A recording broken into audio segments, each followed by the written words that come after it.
right to vote.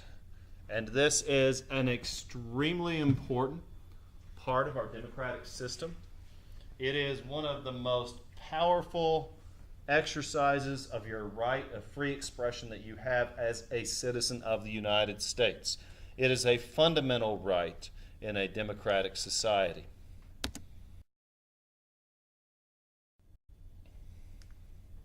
And so these are some of the terms that we'll get into, everything from polling place to apathy, because we do need to discuss why people don't vote. And so, of course, the big question as we get into this first part is, should it be considered a duty to vote? Or a right or a responsibility? Is it something that people should feel compelled to do? Because sadly, not everyone does feel compelled to do this. So first off, how do you get to vote? We know that it is a sacred right that we have as Americans, that we get to vote. But we also hopefully understand that it is a responsibility. The survival of our very country depends on the willingness of the electorate to cast their votes. We also probably know that historically many people were not allowed to vote. For example, in the very beginning of our country's history, if you did not own property, you did not get to vote. If you were a female, you did not get to vote. If your skin was not white, you did not get to vote. But as we know, all of these things have changed. Now, women can vote as of 1920. African Americans can vote as of the passage of the 15th Amendment. And even Native Americans can vote as of the Indian Reorganization Act of 1924. So, historically disenfranchised groups can now participate in the political process. Did you know that once upon a time you could be 18 years old and not be allowed to vote? This was changed after the Vietnam War, when soldiers were fighting and dying for a country that they could not participate in the political process of.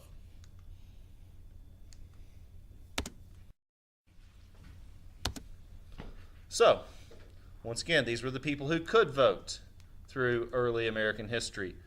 At the very beginning, it was only white, male property owners. And this was generally because our founding fathers did not trust women, or the poor, or minorities. Only the wealthy, the white, the men were considered full enfranchised citizens. Now, of course,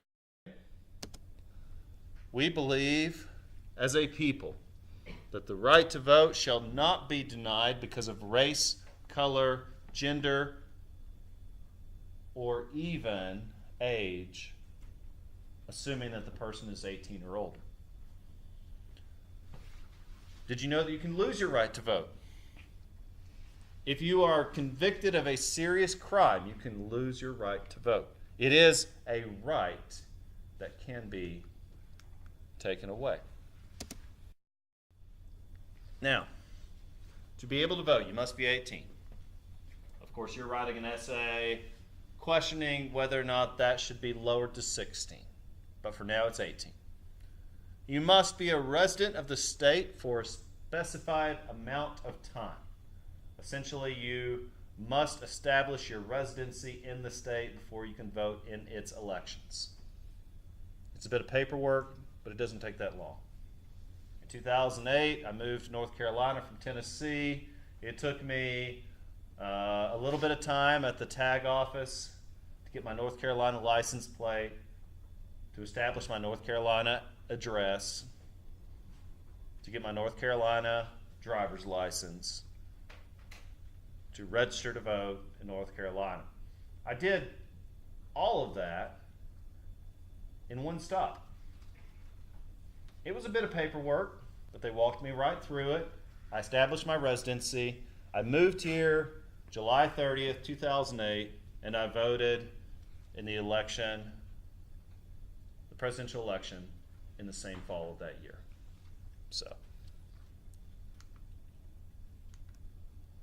now, to register to vote, you must do this at least 25 days prior to the election. So you must register in an appropriate amount of time.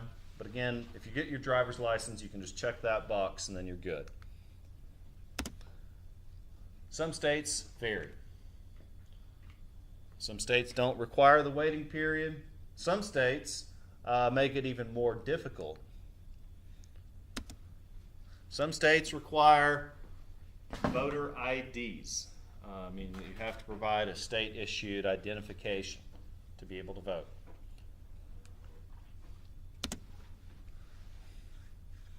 And you will, the first time you go to vote, you will need to provide identification to verify that you are who you say you are. Okay, so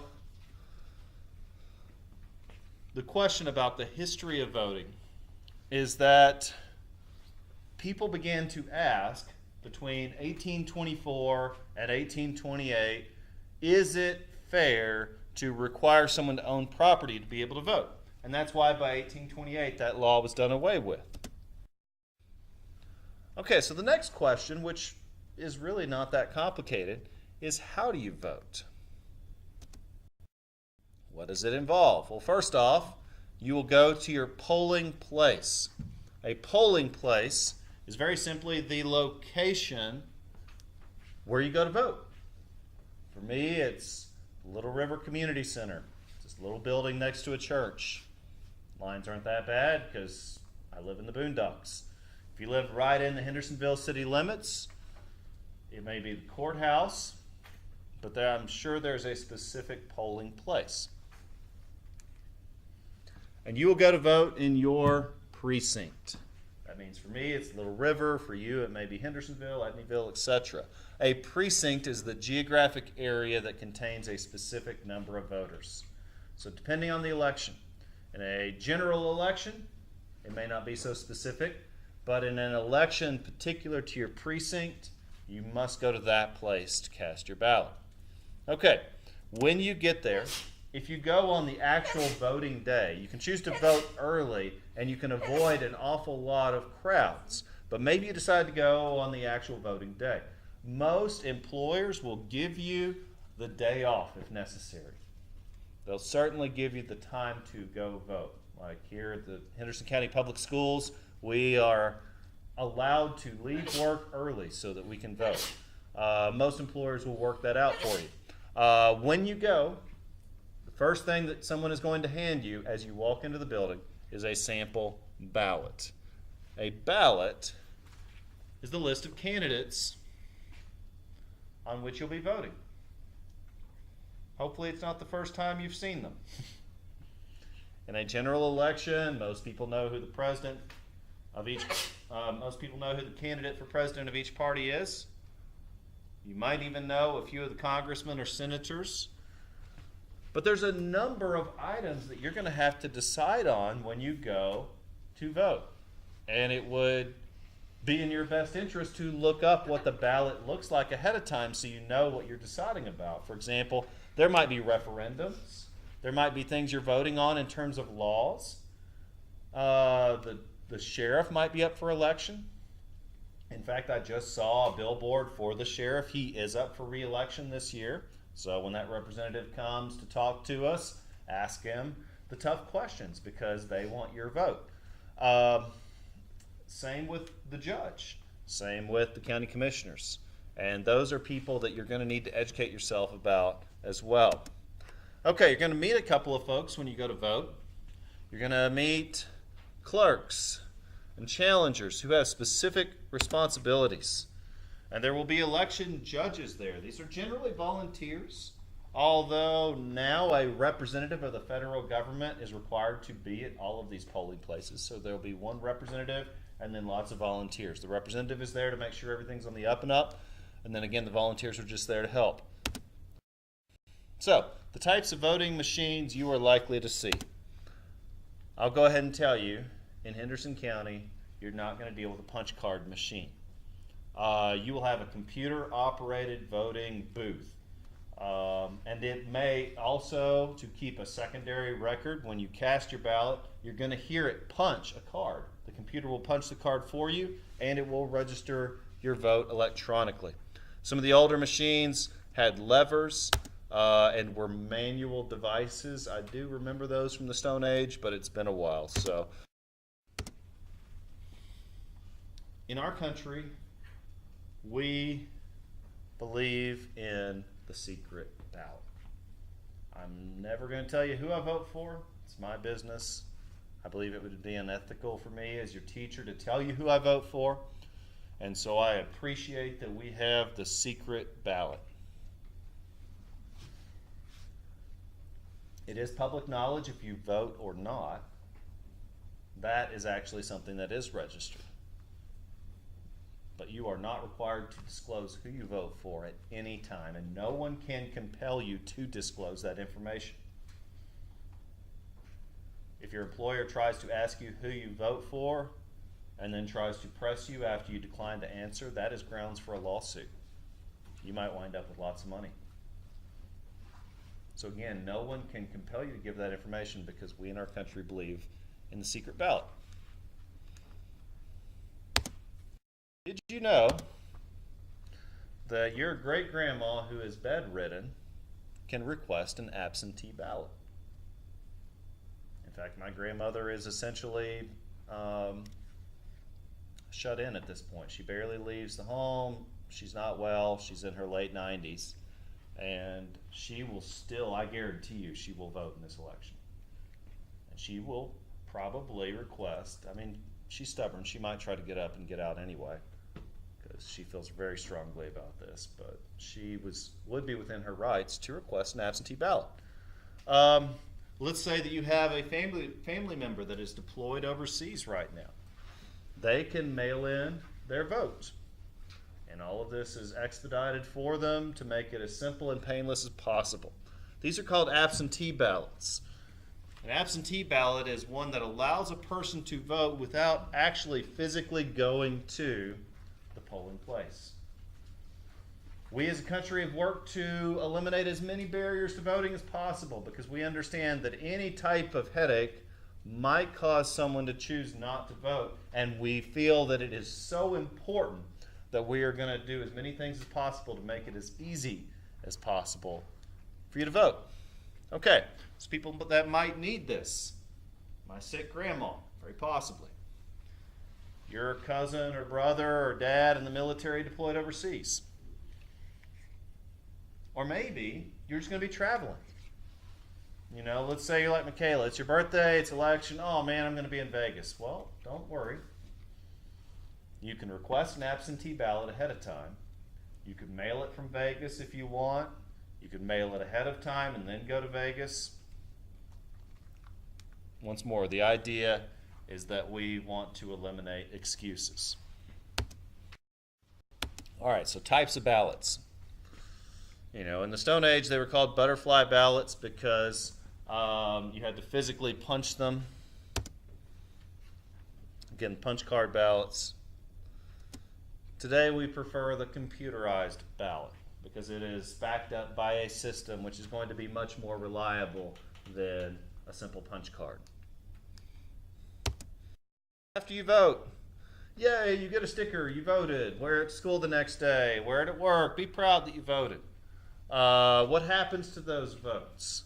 Well, election workers take the returns, and a return is just the results of an election. So Little River Community Center is going to collect all of the votes that were cast from that location, say 1,000, maybe 1,500 votes cast in that location, and they have to take those returns to the local election board, and they will send those to the state.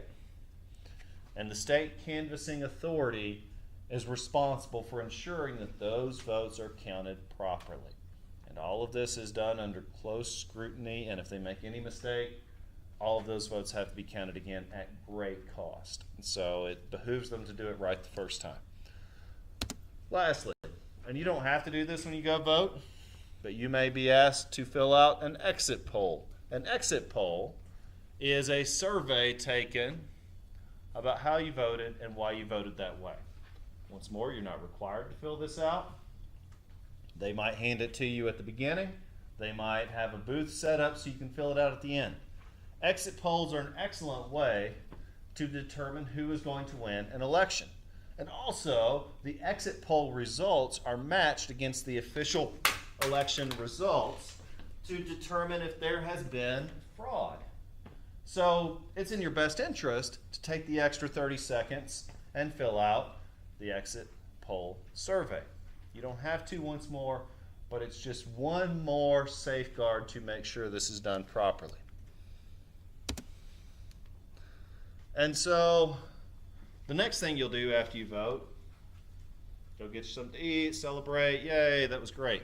But you're probably going to watch the news or check out social media or whatever way you learn about things as they happen.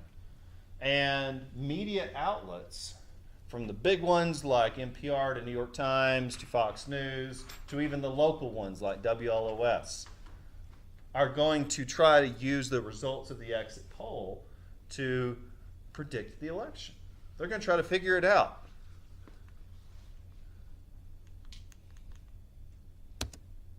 Okay, so each state handles voting in their own way. But there's always the concern that one state's going to screw it up, like Florida did in 2000. And so there have been discussions about the need for national standards to prevent the type of Florida screw-ups that we had in 2000. So by voting, What happened in 2000? So why your vote matters. Even if you want to vote for the Labor Party, it still matters. Why? Well, number one, it is your best way of being listened to. Voters use a variety of sources to inform themselves about candidates. You now have more information in your phone than you ever have in the history of our planet. And you have access to a near infinite amount of information about each candidate. It is very simple to look at previous decisions that candidate has made. We can learn a lot about their personality by studying their life's history. And we should be able to ask them questions. So when our representatives come to talk to us, I plan on researching their voting records. And I will show you guys their voting records. Mr. Henson voted this way on this particular bill. What does this tell us about his career or his political leanings? A word that you'll hear a lot in politics is the electorate. The electorate means all the people who are eligible to vote. All the people who are eligible to vote. So that is all citizens of the United States aged 18 and older. We've also talked about, sadly, sometimes people don't vote. Maybe they don't meet the state requirements. Maybe they're not 18. Maybe they're not yet technically a citizen. And this is the one that admittedly got me when I was 18. I had just turned 18, July 30th of 2000. Well, there was a big election going on, the election of 2000. And because I was a teenager, and like most teenagers, I didn't really think about things or plan ahead, I didn't register to vote, because at that time, you couldn't just register when you got your driver's license. And so I wanted to vote, but unfortunately I did not register within the 25 days, so I didn't get to vote in the election of 2000. It frustrated me, but there wasn't much I could do about it at the time. Lesson learned, and I voted in every election since. Sometimes, neither candidate closely represents how I feel about things. And so you better believe that I do cast my protest vote in those cases. I do go ahead and research, okay, what are these independent people about? What do they have to say about things? But some people sadly don't do that. They don't cast their vote if they feel that neither of the two candidates represent their interest because they feel that their vote won't make a difference. You know, a protest vote is still a powerful one. You know, even if Gary Johnson only got 1% of the vote, had maybe the 20% of independent voters in this country cast their vote for Gary Johnson, he might have won. But maybe that 20% of the independent voters in our country just felt that it wouldn't make a difference. So all 20% of them didn't show up, so he didn't win. Because after all, our country has a problem with apathy. And apathy simply means a lack of interest. You know, because when we feel disconnected from the political process, the first thing we began to feel is apathy. If nothing I can say to Mr. Henson is going to change his mind, then why should I care?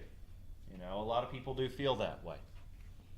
Because the reality is, nothing you say individually is likely to change his mind. But if your opinion represents lots of others, we can force his hand. President Johnson didn't want to sign the '64 Civil Rights Act. 1 million people showed up in front of the White House and said, President Johnson, you need to sign the 1964 Civil Rights Act. And so he signed the 1964 Civil Rights Act. You know, those are big moments, but those movements don't happen in isolation. Some people don't vote because they just feel our government sucks. I'm not going to give them my time of day. Many people do vote because they have positive views about our government. Better or worse, it's my government. I have to be involved with it. Did you know there's a relationship in the likelihood that you're going to vote and the amount of education that you've received? Nationally, the wealthier people vote, the more educated people vote, and the older people vote. And that is a statistical likelihood. The less educated vote far less often. The poor vote far less often. And the young vote far less often. But after all, voting gives us a chance to choose those in our government. And the most powerful voice you have is at the local level. At the national level, I get it. You're one of 150 million people casting their vote in 2020. You know, most of you will be eligible to vote in 2020 when Trump runs for re-election. And I get that many of you might not vote because you're like, well, I'm at 1 in 150 million voters. So some people feel disconnected that way. But guess what? Mr. Henson is going to be one of just a few thousand voters. Your county commissioner will win by hundreds of votes. Those are close elections that not a lot of people participate in, that if you just do it, you'll get a powerful say. And it gives you the chance to voice your opinion. Had more people decided to cast a protest vote, it would have made a big difference in the voice that those independent candidates have. You know, if you don't like the two-party system, don't vote for either of the two parties. Vote independent. And I'm not an independent. But I still feel that way. Because you need to think about what you want to see in our country. And so, yes, it gives you a chance to voice your opinion. Eugene Debs in 1918 ran on an independent ticket, got 10% of the popular vote. And so we're still talking about him 100 years later. He was an independent candidate, from jail.